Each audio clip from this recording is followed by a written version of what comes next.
Hey y'all, what's going on? Welcome back to the farm.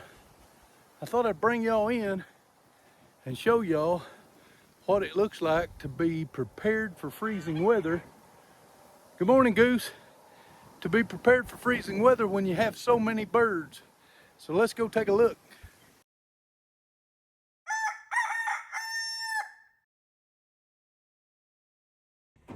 If you follow this cord right out there, it goes outside, and you take a look, that's the waterer. Everybody's plumb full. These are my adolescent quail, which a little over a week, they're gonna go in with the adult quail. Let's go see where that wire goes. If you look, it's coming out the window and it's coming right over here to a splitter. And that splitter has got a heat tape plug to it. If you can see, heat tape goes around here to the quail water out here with the adult birds. Inside, also in that same splitter, is this white three-way splitter. Well, this three-way splitter is thermostatically controlled to come on at freezing or just before freezing, like 37 degrees, and it'll put power to this cord, to this cord, and to this cord. And this cord is going back in there to that water bucket. This black one is coming in here to the quail. Let me show you. Got these submergible heaters. They work great, but they didn't have a thermostat on them. They was just either on or off. So, hence, that's why I use this thermostatically controlled three-way splitter. So we got the adult quail's water protected, double means, with the exposed PVC and the heat tape. Also with the submergible heater, three-way splitter for thermostatic controlled splitter, going back to the baby quail or the adolescent quail, and this cord goes right down there to the goose, which I'll show you. I've got one other setup like that, and I'll show you in a minute. This one's got a thermostatic controlled heater base.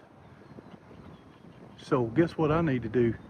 I need to take that green plug out of the thermostatic controlled plug-in, because that heater base, where's my finger? My finger's awful big. That heater base right there underneath that red water tray is already thermostatic controlled. So good catch. Let's take that out. So get you all back to regular size here. 1.9 is too big. There we go. All right, so I don't need this thermostatic controlled when it's already thermostatic controlled with that heater base down there. So hold on. Okay, now I took it out of the thermostatic controlled splitter, put it in the three-way splitter. So that goes down to the thermostatic controlled heater base underneath that 7-gallon waterer. Every pen except for the quail, I have put 2 waterers. That's just in case one does freeze, that they will still have access to water if we're at work or not able to get to them. That's just half the setup. Now let's look at the other half. If you look, plugged into the wall over there is a heavy duty cord, and it's running right between my feet. That cord is on a different circuit, and it goes to right over there. Let's go take a look at this setup. There we go.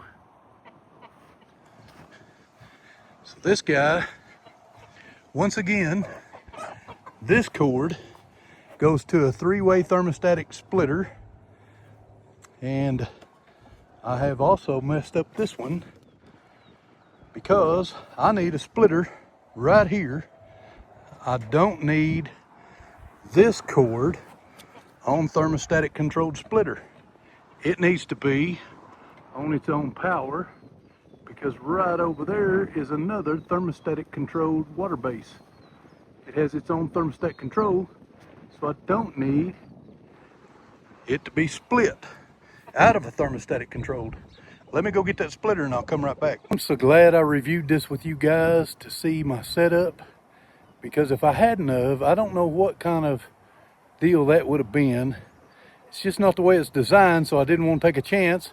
And I wouldn't have caught that I had that thermostatically controlled base plugged into a thermostatically controlled three-way splitter, double thermostatically controlling it. I don't think it could have caused a problem, but who knows? So I'm glad I reviewed it with you guys. Now I've got it, a splitter here. This is not thermostatically controlled, and it goes right down there to that water base where the chanticleers are, not chanticleers, chanticleers, or partridge chanticleers, and the speckled Sussex are down there.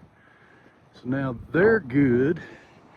This one right here goes to the water with the goose and all the American breasts. And then the last one goes over here with the Americanas. And everybody is set up with one waterer that does not have electric on it, and one water with a thermostatic controlled water on it, or a heater on it. I thought I'd come down here and show you. That is the thermostatic base I'm talking about, that just sets, the water just sets on top of it. And it's down here with the partridge chanticleers, the speckled Sussex, and two black copper Morans. No, two chocolate Orpingtons and one black copper Moran in this pen. We will be separating a bunch of them. Tell me in the comments what you do for your, there it is, there's the new tractor.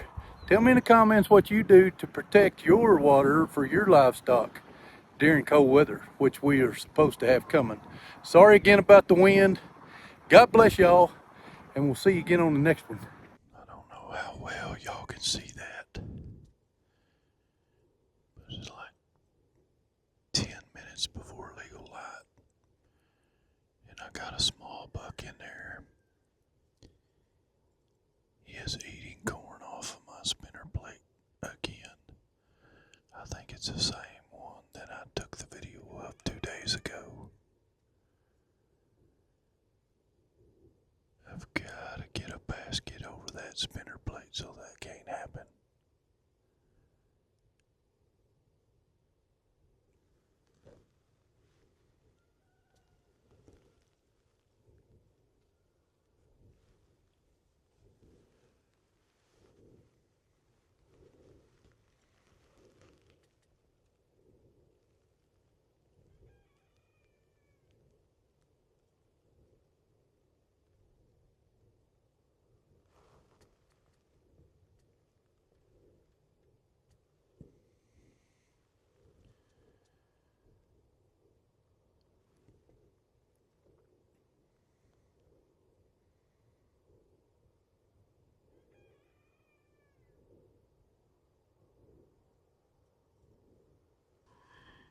It definitely helps if I get the camera turned in the right direction.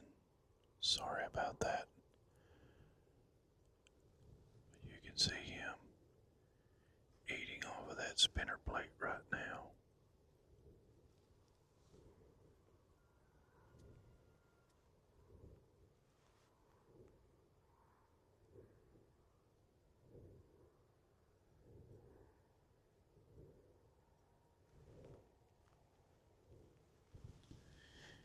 He is a corn thief.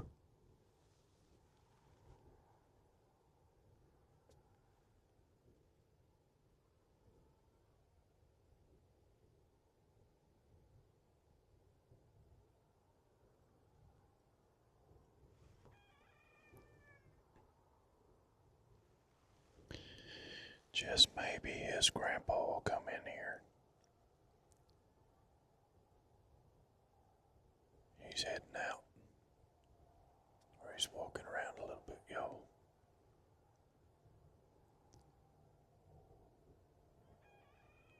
Sorry about the blind pole right in the middle of the screen, but that's the best setup I can do right now.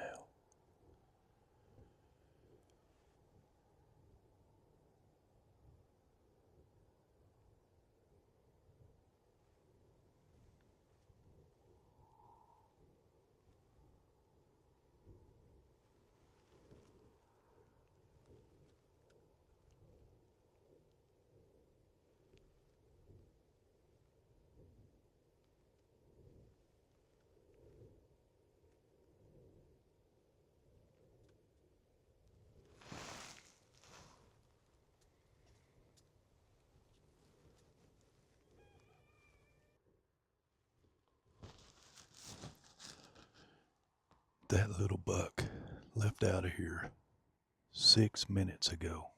It's just now legal shooting light. What I mean by that is the law says you can hunt 30 minutes before daylight, actual sunrise. Sunrise this morning is 7:07. It is 6:37 a.m. right now. So I can actually shoot legal shooting light right now, 30 minutes before sunrise. But look how much difference 6 minutes made in visibility.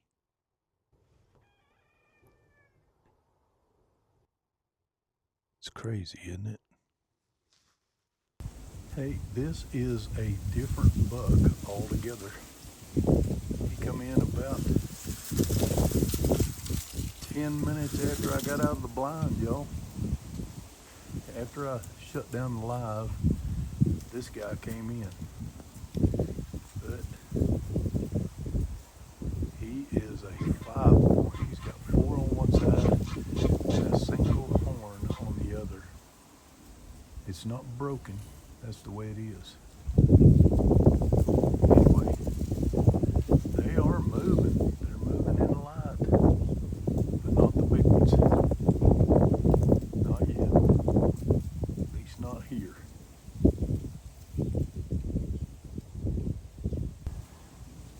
We scared him away from the feeder. We put a little food in Butterfinger's bowl. Butterfinger was whining, so I dumped a little feed in there. He likes to eat too, but dumping that cat food in that stainless steel bowl pushed this guy off the feeder, and now he's headed back.